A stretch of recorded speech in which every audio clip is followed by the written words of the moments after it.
안녕하세요. 말씀과 함께 기도 오늘 13일차 마가복음 7장부터 9장까지 말씀을 우리 함께 보도록 하겠습니다. 7장에서는 첫 번째 우리 바리새인 서기관들에 대한 예수님의 책망의 말씀들이 나타나고 있습니다. 거기 보면 이제 정결 논제, 그러니까 밥 먹기 전에 손 씻는 거 뭐 여러 가지 이런 이야기 나오고요. 그 다음 이제 11절에 보면 고르반이라는 말이 나오는데 이건 여러분 좀 알아두시면 좋을 것 같습니다. 그러니까 요약해서 말씀드리면 13절 말씀이거든요. 너희가 전한 전통과 하나님의 말씀, 여러분 우리가 어떤 걸 더 소중히 여겨야 되겠습니까? 뭐 당연히 하나님의 말씀을 더 소중히 여겨야 될 거 아니에요. 근데 바리새인과 서기관들이 자신들이 만든 전통을 가지고 오히려 하나님 말씀을 어기고 하는 그러한 일들을 했다는 것입니다. 고르반이 뭐냐면 십계명에도 나오잖아요. 내 부모를 공경하라. 그리고 신명기에도 부모를 공경하지 않은 경우는 심지어 사형에 처할 수도 있는 그 정도로 부모 공경에 대한 말씀이 많이 강조되고 있거든요. 그런데 고르반이 뭐냐면 내가 예를 들어서 재산이 1억이 있어요. 근데 이 1억을 하나님께 바쳤다라고 선언하는 거예요. 그게 고르반입니다. 그러면 부모님에 대해서 더 이상 공양할 의무에서 벗어난다는 거예요. 그 부모님이 굉장히 힘드세요. 그런데 나는 고르반을 했다는 거예요. 그래서 나는 재산이 없어요. 그럼 그렇다고 하나님께 그걸 진짜로 바쳤느냐? 바치는 시기는 자기가 정해 또 나중에. 그러니까 부모님이 굉장히 힘들고 어려운 상황이에요. 근데 어떡하죠? 저 고르반 했는데요. 그러니까 이런 식으로 그러니까 겉은 굉장히 포장이 잘 돼 있죠. 하나님께 바쳤다고 했으니까 대단한 믿음인가 보다. 근데 사실은 그게 아니고 그거 부모님 공양하기 싫어서 그렇게 하는 거예요. 예수님이 이것을 지적을 하셨죠. 이게 바로 고르반입니다. 그래서 15절 16절에 보면 무엇이든지 밖에서 사람에게로 들어가는 것은 능히 사람을 더럽게 하지 못하되 사람 안에서 나오는 것이 사람을 더럽게 하는 것이니라 하시고, 그래서 사람 안에서 나오는 게 뭡니까? 바로 21절 말씀에 있는 것처럼 곧 사람의 마음에서 나오는 거예요. 그러니까 악한 생각, 그러면서 이어지는 말씀들이 쭉 나오죠. 그 무슨 얘기입니까? 그러니까 우리 안에 선한 것이 없습니다. 그러니까 우리는 예수님의 구원이 필요합니다. 그리고 정말로 하나님의 말씀 가운데 설 수 있도록 그런 책임을 가지고 있는 사람이 바리새인과 서기관들, 그러니까 요즘 말로 말하면 종교 지도자들이잖아요. 근데 그런 사람들이 오히려 자신들의 전통으로 사람들을 더 올가매고 힘들게 하고 또 자기 욕심 채우고 하는 일들을 했다는 것입니다. 예수님께 칭찬 들을 일이 없죠. 책망받았습니다.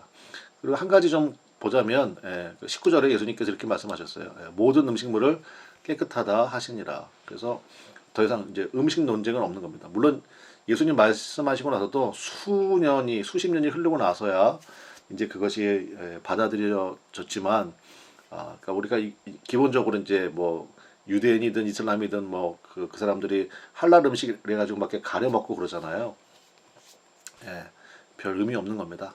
그냥 음식은 주님 주신 거 감사함으로 먹으면 되는 겁니다. 자, 두 번째 우리 가나안 여인, 여기 수로보니게 여인의 믿음의 이야기가 나오는데요. 여기서는 마태복음에도 나왔었잖아요. 그러니까 좋은 믿음의 표본이라는 것입니다. 그래서 어떻게 했습니까? 예수님이 일부러 막 거절하시잖아요. 뭐 자녀들의 줄 떡을 취하여 개들에게 줄 수 없다, 막 이런 식으로 거절하는데 거절할 때마다 수로보니게 이 여인은 더 예수님께 달려드는 그러한 모습이 있죠. 그래서 마태복음에서는 거기 절하며 그게 예배하며라는 뜻이라고 제가 말씀을 드렸잖아요. 그래서 믿음의 고백을 드리는 것이 굉장히 중요합니다. 그래서 29절에 보면요, 예수님께서 이렇게 말씀하세요. 예수께서 이르시되 이 말을 하였으니 돌아가라. 귀신이 내 딸에게서 나가느니라 했고, 이 말을 하였으니 이 말이 뭐예요? 그 수로보니게 여인의 믿음의 고백들입니다. 그러니까 여러분, 믿음의 고백을 주님 앞에 드리는 것, 그 굉장히 중요한 거죠. 우리가 이 말씀을 묵상하면서 하나님, 저도 주님 앞에 믿음의 고백을 드리기를 원합니다. 상황이 힘들고 어려워서 원망하고 불평하는 말이 아니라 하나님, 저를 불쌍히 여겨주십시오.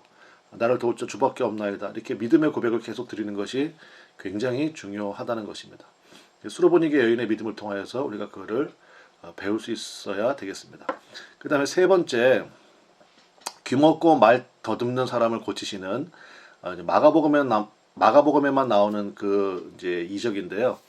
33절에 보면 예수께서 그 사람을 따로 데리고 무리를 떠나사 손가락을 그의 양귀에 넣고 침을 뱉어 그의 혀에 손을 대시며.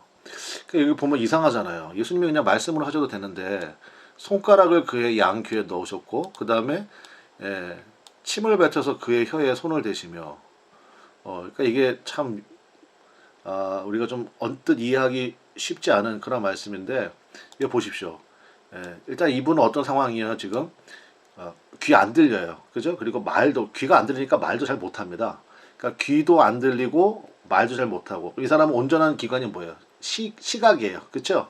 그러니까 이런 것을 통해서 주님께서 소통하시는 거죠. 내가 너를 불쌍히 여길 것이고 내가 너를 치유할 것이다 라는 의사 전달을 주시는 것입니다. 8장 23절에도 거기도 이제 그 소경을 고치실 때 그 침을 사용하시는 경우가 나오거든요. 근데 왜 침이냐면요. 이것도 한마디로 말하면 소통의 도구입니다. 그 당시 세계관 속에서 침은 치유의 기능이 있다고 믿었습니다. 뭐 그 당시 약도 별로 없고 하니까 그래도 우리도 뭐 놀이할 때 그런 거 있지 않나요? 뭐 내 침은 로얄 젤이야 뭐 이러면서 그럴 리가 없겠지만 어쨌든 그 당시엔 그랬다고요. 침은 소통의 도구였습니다. 예수님에게 있어서. 그래서 이제 그렇게 하신 것이다. 왜냐하면 이 은혜를 받는 사람의 수용성도 중요하기 때문이에요. 이 사람은 시각만 온전하잖아요. 그러니까 귀도 안 들리고 말도 못하고 그러니까 예수님이 하시는 것을 보고 저분이 나를 치료하려 하기를 원하시는구나. 그럼 믿음의 준비가 되죠. 또 침을 통하여서 치유하시려고 하시는 것도 전달이 되고. 그러니까 믿음은 그래야 역사가 나타난다고요. 예수님의 고향 사람들이 예수님 배척한 거는 예수님을 영접하지 않았잖아요. 마찬가지입니다. 그리고 34절에 보면 하늘을 우러러 탄식하시며, 그러니까 하늘을 향한 탄식, 여기서 탄식은 불쌍히 여기시며와 같은 단어예요. 우리가 하나님 앞에 그렇게 기도할 수 있어야 되겠고, 그 다음에 34절 에바다 마찬가지입니다. 믿음의 선포, 수로보니게 여인의 믿음의 고백, 그 다음에 여기 에바다, 그러니까 믿음의 선포, 열려라 라는 뜻이죠. 이것이 굉장히 중요하다는 것입니다. 자, 8장에 가시면 이제 우리 예전에 배웠죠. 칠병이요. 보리떡 7개 물고기 2마리로 4,000명 먹이시는 거. 여기는 바구니로 안 쓰고 광주리라고 썼다 그랬죠. 이방인 선교. 그러니까 최초의 이방인 선교는 우리 예수님입니다. 물론 구약에도 요나라든지 나훔이라든지 하나님께서 다 이방인을 향한 그런 복음을 전하시는 장면이 나오거든요. 여기서 다시 한번 우리가 그것을 볼 수 있고요. 그 다음에 두 번째 누룩을 주의하라. 예수님께서 말씀하시는 거 8장 15절에 보니까 누룩이 뭘 상징합니까? 이제 우리가 알죠. 교훈을 상징합니다. 그래서 듣는 것에 대한 분별이 그래서 중요해요.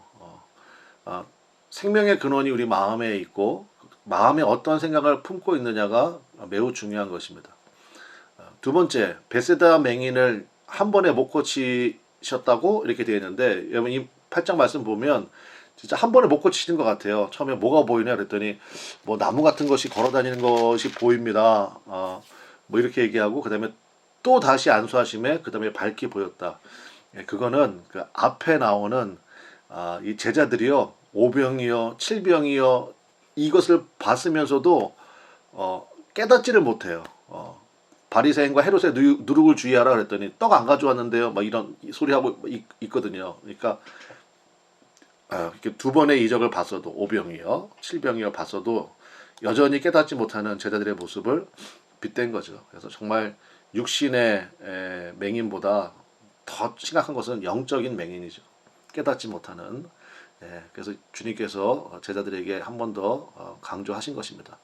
세 번째, 가이사랴 빌립보 마태복음 16장 강의를 여러분 좀 참조해 주시면 좋겠고요.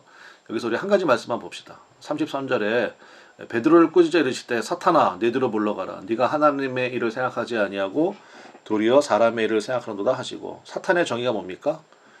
생각의 출처가 어디냐라는 거예요. 베드로 하면 제자들 중에서 원탑이잖아요. 근데 베드로를 향해서 예수님이 사탄아 이렇게 불렀거든요. 그러니까 하나님의 일을 생각하지 아니하고 도리어 사람의 일을 앞세우고 사람의 일을 생각하면 그게 바로 사탄입니다. 그러니까 생각의 출처가 우리 안에 두 가지 법이 있다 그랬죠. 그래서 항상 성령의 생각에 귀를 기울이고 영의 생각에 귀를 기울일 줄 아는 그러한 모습이 중요하겠습니다. 그러면 도대체 하나님의 일이 뭐냐? 이제 그걸 보여주시는 거예요. 9장 말씀입니다. 9장에 보면 첫 번째 변화산 사건이 나오고 이어서 이제 제자들에 대한 교육이 나오거든요. 변화산 사건, 예수님이 변화하셨다. 정확하게는 그 이스라엘 북쪽에 있는 그 헤르몬 산에서 있었던 일인데요. 예수님이 광채가 나게끔 변화하셨잖아요. 그건 뭐예요? 고난, 죽음, 부활 이후에 영광을 미리 보여주신 거예요. 제자들에게. 그리고 나서 이 9장 후반부에는요. 제자들에 대한 특별 교육이 들어갑니다. 31절에 보시면 9장 31절에 보시면요. 예수님께서 이제 예루살렘으로 올라가시는 장면이거든요. 십자가에 달려 죽으시려고. 그런데 9장 31절에 여러분 성경 한번 펴보십시오. 9장 30절 보면 그곳을 떠나 갈릴리 가운데로 지날새 예수께서 아무에게도 알리고자 아니하시니 이는 제자들을 가르치시며 갈릴리는 예수님의 홈타운이잖아요. 근데 거기를 지나가실 때 아무에게도 그러니까 굉장히 은밀하게 움직였다는 거예요. 이유는 뭐예요? 제자들을 가르치기 위해서. 그러니까 마지막 때에 제자들 예수님은 이제 십자가 지시고 이제 죽으시잖아요. 그러니까 마지막 이 제자들에게 집중하시는 그러한 내용입니다. 제자 교육의 세 가지가 여기 나오는데 첫 번째는 뭐냐면 복음에 대해서 무지하지 말라는 거예요. 그러니까 31절, 32절에 다시 한번 고난과 십자가와 부활에 대해서 말씀하시는데 32절에 보니까 그러나 제자들은 이 말씀을 깨닫지 못하고 묻기도 두려워하더라. 그리고 복음이 뭔지를 우리가 정확히 알아야 됩니다. 예수님을 오랫동안 믿었어도 십자가가 뭔지 부활이 뭔지 이거 아직 정확하게 알지 못하면 참 이게 너무 답답한 거죠. 그래서 복음에 대해서 무지하지 말라. 이게 첫 번째고요. 두 번째는 교만하지 말라입니다. 33절부터 37절의 내용인데요. 그래서 예수님께서 그 한 아이를 데려다 놓고 이제 뭐 시각 교육도 하시고 그러니까 이런 어린아이 하나를 영접하면 곧 나를 영접하는 것이고 누구든지 나를 영접하면 나를 보내신 이를 영접한 것이다. 이렇게 말씀해 주시면서 그 이유가 뭐냐면 십자가 얘기 때는 제자들이 침묵했다가 그 길거리에서 서로 싸웠거든요. 말다툼의 주제가 뭐였냐면 누가 더 크냐 가지고 제자들끼리 막 말다툼했다고요. 그때 먼저 섬기는 자가 돼야 된다. 교만하지 말아라. 이거 두 번째 교육이고요. 그 다음에 세 번째가 편협하지 말라는 것입니다. 38절부터 50절에 있는 말씀인데 거기 보면 굉장히 무서운 말씀 나오죠. 손, 발, 눈을 찍어내 버려라. 막 이런 말씀이 나오는데 이거는 예수님의 하나의 그 비유법이죠. 그러니까 무슨 얘기입니까? 그 정도로 자신에게는 철저하고 다른 사람에게는 관대하라는 것입니다. 다른 사람의 손, 발, 눈 찍으라고 돼 있지 않잖아요. 그죠? 다른 사람을 실족하게 하는 내 손, 내 발, 내 눈빛, 그러니까 그거에 대해서는 철저하라는 거예요. 그리고 다른 사람에게는 관대하라는 것입니다. 그래서 전체적인 내용이 편협하지 말아라. 뭐 내 편, 네 편 이렇게 나누지 말고 다른 사람에게 관대한 마음으로. 그래서 50절에 보면은 너희 속에 소금을 두고 서로 화목하라. 그러니까 소금이라는 것은 이제 여러분 다 아시잖아요. 부패 방지의 기능이 있고 또 맛을 내지 않습니까? 예수님께서 너희는 세상의 소금이다 이렇게 말씀하셨잖아요. 그게 무슨 얘기냐? 크리스찬의 기준을 가지고 연대하라는 것입니다. 하나가 되라. 그래서 무엇보다도 하나됨을 우리가 지켜야 되겠죠. 기준이 뭡니까?